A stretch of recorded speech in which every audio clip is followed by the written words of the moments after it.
글로벌 인사이트 가보도록 하겠습니다. 글로벌 주식시장의 주요 이슈를 심층적으로 분석해 드릴 거고요. 오늘 이 시간은요. 유진투자증권 명동지점 김영재 부장과 함께 말씀 나눠봅니다. 부장님 어서 오세요. 네, 안녕하십니까? 네, 반갑습니다.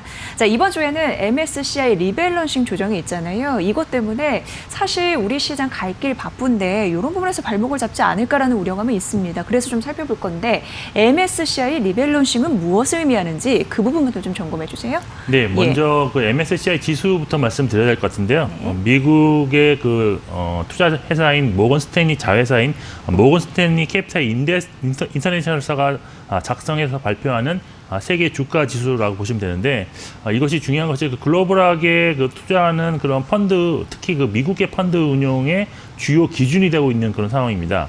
뭐 종류는 사실 뭐 여러 가지가 있는데 뭐 글로벌 지수로 보면 지금 뭐 미국, 유럽 등 그 23개 선진국을 대상으로 한 선진국 지수가 있고요. 그리고 지금 28개 신흥 시장을 대상으로 하는 이머징 마켓 프리 지수가 있는데 우리나라는 이 두 번째인 신흥국 지수에 지금 포함되어 있고 비중은 지금 중국 다음으로 높은 상황입니다.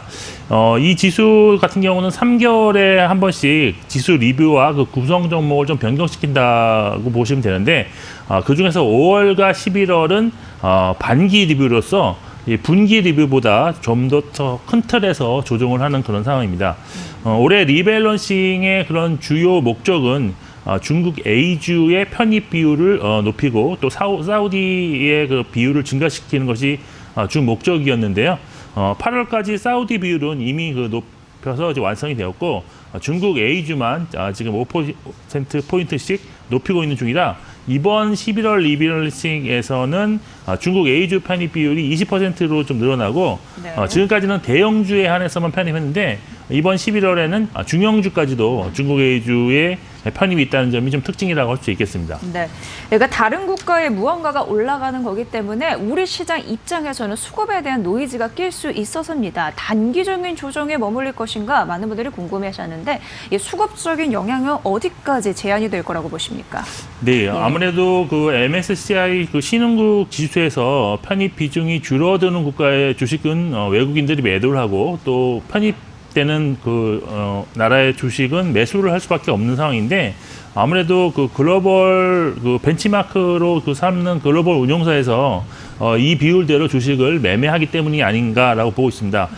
올해 5월 같은 경우는 중국 A주 비중이 늘어나면서 신흥국 내 그 신흥국 지수 내에서 한국 비중이 한 0.7%포인트 줄어들었는데요. 리밸런싱 전후로 그 외국인의 순매도를 좀 살펴보니까 순매도가 한 2조 4천억 원 나와서 외국인의 매도가 역시 나왔다라고 볼 수 있겠습니다. 그리고 8월에도 한국 비중은 한 0.3%포인트 정도 축소되었는데요.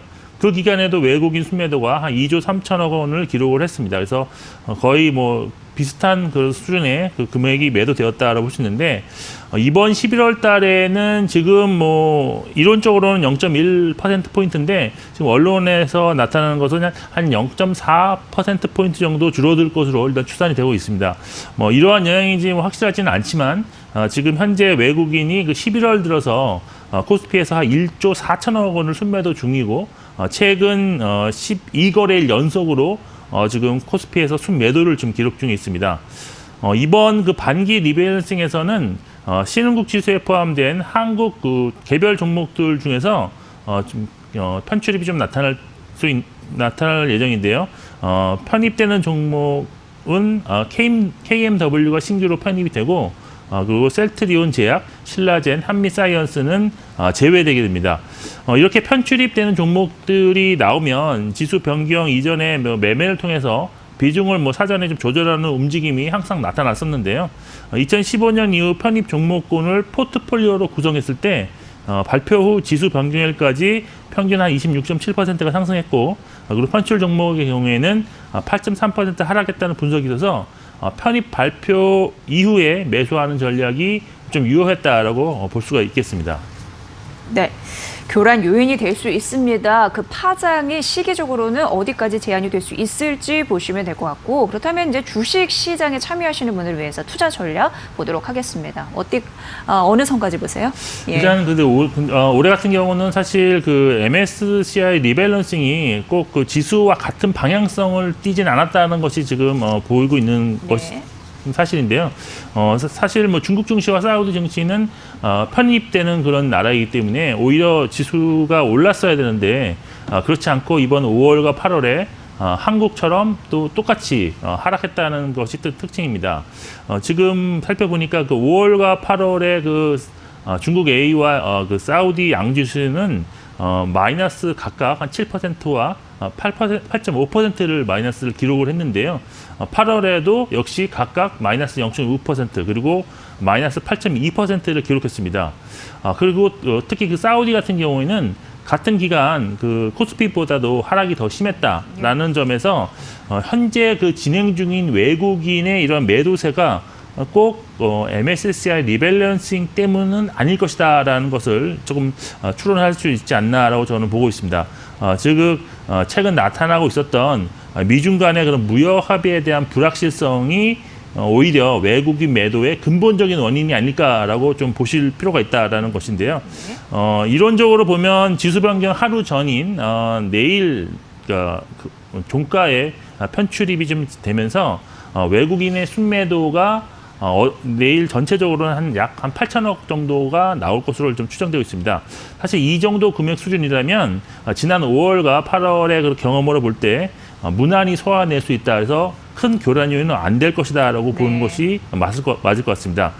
그리고 또 중요한 것은 뭐냐면 사실 이벤트 마감 이후에는 이것을 좀 재료 소멸로 인식하면서 오히려 시장은 상승으로 반전될 가능성도 좀 열어두시고 접근하실 필요가 있다 보이고 편출입 종목의 경우에는 주가가 이런 이벤트의 영향을 받아서 이미 그 주가에 선반영되었을 가능성이 있기 때문에 오히려 26일 이후에는 이런 개별 종목들의 주가 방향성이 그 이전보다는 방향성이 반전될 가능성도 고려하시면서 대응하는 전략이 좀 필요하지 않을까라고 판단을 하고 있습니다. 네, 부장님께서 짚어주셨습니다. 외국인 쪽에서 8천억 원 정도 매도 물량이 나타날 가능성은 있는 상황입니다. 중요한 거는 아무래도 이 이후에 그런 부분인데 그래도 영향력은 제한적일 것이다라고 말씀해 주셨고 그 이후에 지수 반등 가능성 있다라는 부분 점검해 주셨으니까 참고해 보시면 될 것 같습니다. 여기서 좀 마무리하고요. 이제 두 번째 이슈 가보면요.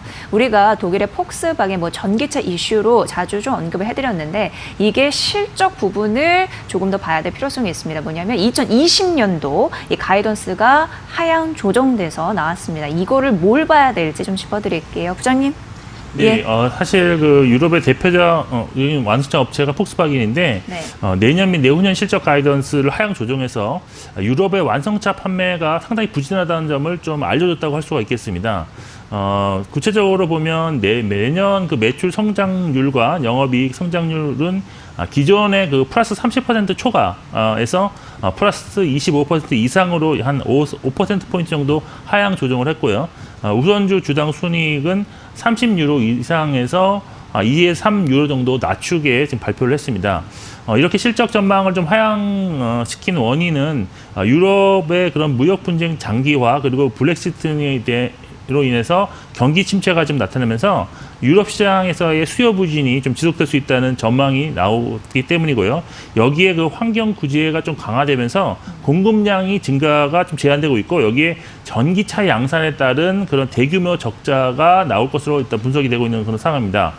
실제 그 내년 전체적인 유럽에서의 완성차 판매 예상도 올해 대비 한 3.3% 정도 감소한 1,698만 대로 지금 전망되고 있고 내후년에도 역시 0.8% 감소할 것으로 분석되고 있습니다. 이런 점을 감안해서 볼 때는 완성차 업체가 사실 전반적으로 좋지는 않은데 그래도 투자할 거라면 유럽이 비중이 좀 낮은 그런 회사 그리고 원가 절감 전략을 보유한 업체로 좀 한정하는 것이 좋은데 관련해서 지금 예를 들어서 유럽 비중이 제로인 업체가 지금 GM인데요. 대표적인 완성차 업체에서 글로벌 업체 중에서는 GM이 오히려 이런 면에서는 좀 좋지 않나라고 볼 수 있겠습니다. 국내 기업인 현대차 그룹 경우에는 현대차가 한 13% 비중을 갖고 있고요. 그다음에 기아차가 19% 비중으로 사실 폭스바겐 같은 경우는 유럽 비중이 37%나 되는데 이런 거에 비하면은 상대적으로 높지 않고 여기에 지금 신형의 이번에 신형 소나타가 미국에서 생산되고 여기에 펠리세이드가 또 미국 시장에 진출 그리고 제네시스 SUV인 GV80 등의 효과를 인해서 판매량이 오히려 내년에 증가할 수가 있다는 점에서 글로벌 자동차 섹터 내에서는 오히려 현대차 그룹을 좀 내년에 주목하실 필요가 있다고 판단하고 있습니다. 네.